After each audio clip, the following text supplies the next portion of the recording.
chers élèves. Aujourd'hui, on va présenter un petit rappel ou bien une petite synthèse des leçons de l'unité 4 pour la 6e année d'enseignement primaire manuel les apprentissages. Alors, je vais vous donner une chaîne ou bien un schéma concernant les leçons que vous avez étudiées dans cette unité. Alors, on va commencer par la grammaire. Donc, vous avez étudié la cause et les compléments circonstanciels. En prenant par exemple la grammaire,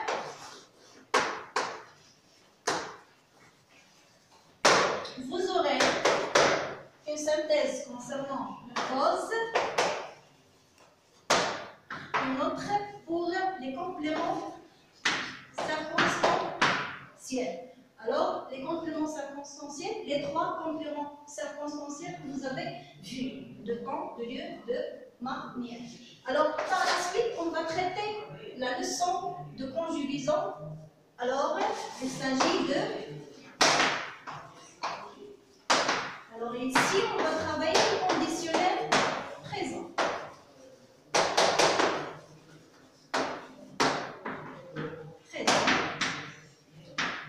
Donc, vous avez déjà étudié la leçon de présent de l'indicatif. Vous avez déjà la leçon sur votre chaîne. Alors, on passe par la suite alors, à l'orthographe.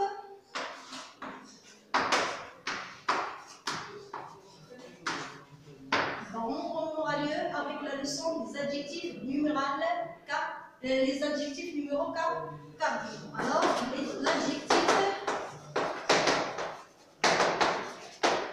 numéral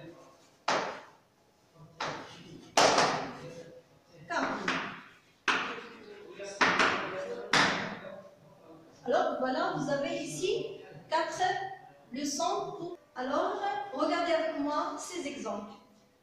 La première phrase. Amel est absente car elle est malade. Deuxième phrase. Les enfants sont punis à cause de leurs bêtises. Troisième phrase. Comme elle est en retard, elle n'a pas pu passer son examen. Et puis, j'ai réussi grâce à vos encouragements. Comme vous voyez, chers élèves, les expressions écrites en couleur, ce sont les expressions de la cause. Alors, maintenant, on va essayer de voir quelle est la différence entre chaque expression. Ou bien, à quoi sert chaque expression. Prenons par exemple la première phrase. On a Amel est absente car elle est malade. Si je pose la question où est la cause dans cette phrase, puisque la phrase est composée de 2 parties. Alors, quelle est la partie? Quand on a une cause, ça veut dire c'est il y a un résultat. Il y a un résultat. Alors, cause, résultat. Quelle est la cause de chaque résultat? On va essayer de trouver la cause de chaque résultat dans chaque phrase. Prenons par exemple la première phrase. Amel est absente car elle est malade. Alors, le résultat qu'on a eu dans la première phrase, c'est que Amel est absente. Alors, la question qu'on va poser, pourquoi elle est absente? Immédiatement, on va répondre, elle est malade. C'est la cause de son absence. Alors, l'expression de cause qu'on a employée dans la phrase, c'est car.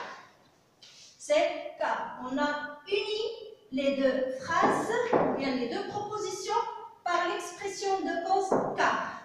Alors, voilà, c'est la partie de résultat. Le résultat, et voilà la cause. C'est la cause. Elle est introduite par l'expression car. On passe la même chose pour la deuxième phrase. Les enfants sont punis à cause de leurs bêtises. Alors ici, si on cherche la cause, c'est à cause de leurs bêtises. Voilà la partie de la cause.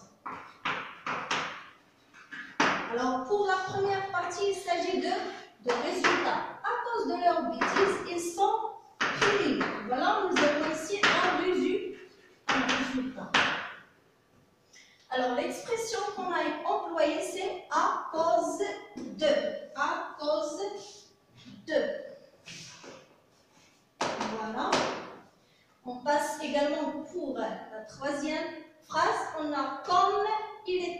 retard, elle n'a pas pu passer son examen. Alors, vous voyez, on a débuté, ou bien on a commencé la phrase avec l'expression de cause. On a commencé par l'expression de cause, il s'agit de quoi. Alors ici, si on cherche où se trouve la cause, alors on va trouver qu'il s'agit de la cause. Voilà la cause. Et voilà le résultat. C'est le fait de ne pas passer l'examen. Alors pourquoi on n'a pas passé son examen? C'est à cause de son retard, bien comme elle est en retard. On passe à la dernière phrase. J'ai réussi grâce à vos encouragements. Alors le résultat qu'on a eu ici, c'est la réussite. J'ai réussi. C'est le résultat. Alors, la cause de ce résultat, c'est l'encouragement. C'est la cause. Et l'expression qu'on a employée, c'est grâce à. Alors, regardez avec moi, on revient à la première phrase. Vous avez ici l'expression car. Alors ici, cette expression précède une autre phrase verbale. Elle précède une autre phrase verbale. Bien, la cause ici est sous forme d'une phrase verbale. Donc, on a le sujet, verbe et ainsi de suite. Alors, en passant à la deuxième phrase, c'est pas la même chose. À cause de, il est suivi par un groupe nominal. Il est suivi par un groupe nominal. Alors, il y a certaines expressions qui sont suivies par des phrases verbales. Alors, les expressions telles que à cause de, grâce à, par manque de faute de, ce sont suivies de groupes nominaux ou bien un nom en général. Alors ici, pour car et à cause de, grâce à, puisque on peut dire que les expressions suivantes peuvent être placées au milieu de la phrase. Au milieu de la phrase. On trouve le résultat, l'expression, et après vient la phrase qui exprime la cause. Par contre, l'expression comme, on la trouve au début de la phrase comme ici. Comme elle est en retard, on a commencé notre phrase par l'expression de cause. On débutons la phrase par l'expression comme. Comme elle est en retard, elle n'a pas pu passer son examen. Voilà, on a commencé par la cause et par la suite on a évoqué le résultat. Alors on passe à l'expression grâce à et à cause de. On a dit que ces deux expressions, ce sont des expressions qui se suivent par des groupes nominaux. Alors, comment on peut différencier l'usage de à cause de et grâce à? Alors, à cause de s'utilise pour exprimer un résultat négatif. Quand on parle d'un résultat négatif, vous voyez ici, les enfants sont punis. Alors, on parle de la punition. C'est un résultat négatif. Alors, c'est pour cette raison qu'on utilise l'expression à cause de.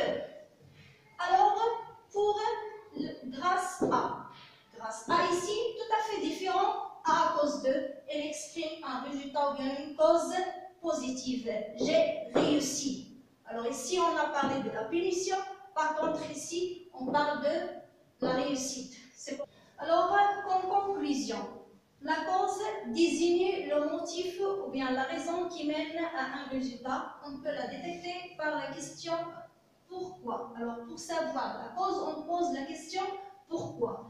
Alors, pour exprimer la cause, on emploie les expressions suivantes. À cause de, parce que, car, puisque, comme, grâce à, etc. Alors, l'expression comme se place au début de la phrase.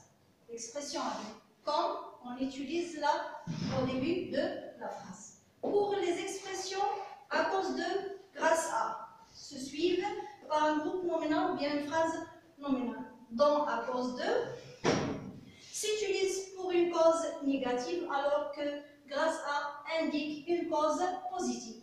Alors, finalement, et enfin, je vous laisse avec un exercice que vous devez travailler chez vous. Alors, l'exercice est comme suivant. Exprime la cause dans les phrases suivantes en employant les expressions qui conviennent. Alors, on parle ici des expressions de cause. Alors, vous avez la première phrase. Cet enfant pleure, elle a perdu ses jouets. La pharmacie est fermée, la grève. Les enfants ont réussi, leurs parents sont satisfaits.